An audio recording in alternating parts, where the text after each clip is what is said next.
بسم اللہ الرحمن الرحیم۔ السلام علیکم۔ بنی اسرائیل کی ایک جماعت جو حضرت حزقیل علیہ السلام کے شہر میں رہتی تھی، شہر میں طاعون کی وبا پھیل جانے سے ان لوگوں پر موت کا خوف سوار ہو گیا اور یہ لوگ موت کے ڈر سے سب کے سب شہر چھوڑ کر ایک جنگل میں بھاگ گئے اور وہیں رہنے لگے۔ تو اللہ تعالیٰ کو ان لوگوں کی یہ حرکت بہت زیادہ ناپسند ہوئی، چنانچہ اللہ تعالیٰ نے ایک عذاب کے فرشتے کو اس جنگل میں بھیج دیا، جس نے ایک پہاڑ کی آڑ میں چھپ کر اور چیخ مار کر بلند آواز سے یہ کہہ دیا کہ تم سب مر جاؤ، اور اس بھیانک چیخ کو سن کر بغیر کسی بیماری کے بالکل اچانک یہ سب کے سب مر گئے، جن کی تعداد 70,000 تھی۔ ان مردوں کی تعداد اس قدر زیادہ تھی کہ لوگ ان کے کفن دفن کا کوئی انتظام نہیں کر سکے، اور ان مردوں کی لاشیں کھلے میدان میں بے گور و کفن 8 دن تک پڑی پڑی سڑنے لگیں، اور بے انتہا تعفن اور بدبو سے پورے جنگل بلکہ اس کے اطراف میں بدبو پیدا ہو گئی۔ کچھ لوگوں نے ان کی لاشوں پر رحم کھا کر چاروں طرف سے دیوار اٹھا دی تاکہ یہ لاشیں درندوں سے محفوظ رہیں۔ کچھ دنوں کے بعد حضرت حزقیل علیہ السلام کا اس جنگل میں ان لاشوں کے پاس سے گزر ہوا تو اپنی قوم کے 70,000 انسانوں کی اس موت ناگہانی اور بے گور و کفن لاشوں کی فراوانی دیکھ کر رنج و غم سے ان کا دل بھر آیا۔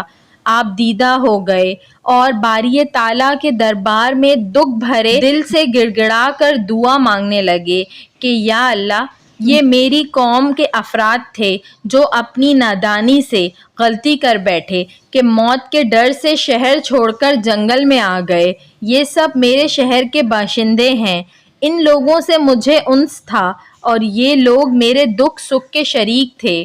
افسوس کہ میری قوم ہلاک ہو گئی اور میں بالکل اکیلا رہ گیا۔ اے میرے رب، یہ وہ قوم تھی جو تیری حمد کرتی تھی اور تیری توحید کا اعلان کرتی تھی اور تیری کبریائی کا خطبہ پڑھتی تھی۔ آپ بڑے سوز دل کے ساتھ دعا میں مشغول تھے کہ اچانک آپ پر یہ وحی اتر پڑی کہ اے حزقیل، آپ ان بکھری ہوئی ہڈیوں سے فرما دیجئے کہ اے ہڈیوں، بے شک اللہ تعالیٰ تم کو حکم فرماتا ہے کہ تم اکٹھا ہو جاؤ۔ یہ سن کر بکھری ہوئی ہڈیوں میں حرکت پیدا ہوئی اور ہر آدمی کی ہڈیاں جمع ہو کر ہڈیوں کے ڈھانچے بن گئے۔ پھر یہ وحی آئی کہ اے حزقیل، آپ فرما دیجئے کہ اے ہڈیوں، تم کو اللہ کا حکم ہے کہ تم گوشت پہن لو۔ یہ کلام سنتے ہی فوراً ہڈیوں کے ڈھانچوں پر گوشت پوست چڑھ گئے۔ پھر تیسری بار یہ وحی نازل ہوئی کہ اے حزقیل، اب یہ کہہ دو کہ اے مردوں، خدا کے حکم سے تم سب اٹھ کھڑے ہو جاؤ۔ چنانچہ آپ نے یہ فرما دیا تو آپ کی زبان سے یہ جملہ نکلتے ہی 70,000 لاشیں دم زدن میں ناگہاں یہ پڑھتے ہوئے کھڑی ہو گئیں کہ سبحانک اللہم و بحمدک لا الہ الا انت۔ پھر یہ سب لوگ جنگل سے روانہ ہو کر اپنے شہر میں آ کر دوبارہ آباد ہو گئے اور اپنی عمروں کی مدت بھر زندہ رہے۔ لیکن ان لوگوں پر اس موت کا اتنا نشان باقی رہ گیا کہ ان کی اولاد کے جسموں سے سڑی ہوئی لاش کی بدبو برابر آتی رہی، اور یہ لوگ جو کپڑا بھی پہنتے تھے وہ کفن کی صورت میں ہو جاتا تھا، اور قبر میں جس طرح کفن میلا ہو جاتا ہے ایسا ہی میلا پن کپڑوں پر نمودار ہو جاتا تھا۔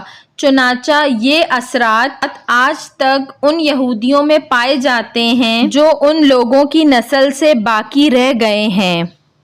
ویڈیو پسند آئی ہو تو اس کو ضرور لائک کریے گا، اور ایسی مزید اچھی ویڈیوز دیکھنے کے لیے میرے چینل اردو کہانی گھر کو سبسکرائب کر لیجئے۔ Thanks for watching. اللہ حافظ۔